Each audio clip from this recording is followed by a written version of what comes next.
or high And, pay. and so this is actually something we've explored in a number of different papers.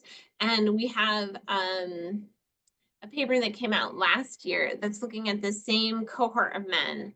It's using the same data actually. And so when I say cohort, I mean a group of men who were born within a relatively short time period from one another, so that they likely, and the way I would describe it is, I was born in the late 1970s. So someone who was born around when I was would experience life quite a bit differently than my parents who were born in the Yeah.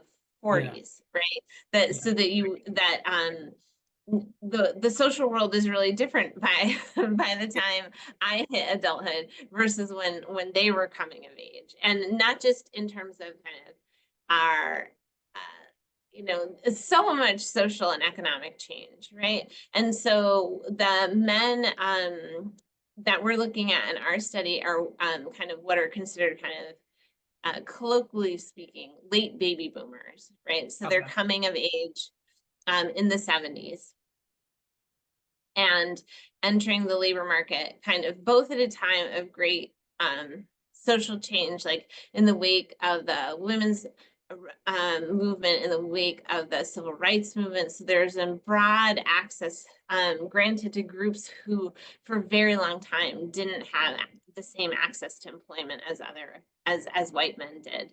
But at the same time that that's happening, we're also seeing kind of really seismic shifts in the labor market. We're seeing the decline of unions. We're Yeah. seeing the rise of job precarity, and we're seeing kind of all of these things kind of happening together. And one of the things that we have looked at in other studies where we're looking at the same group of men is kind of how are some of these factors shaping their ability to find and keep a stable job, right?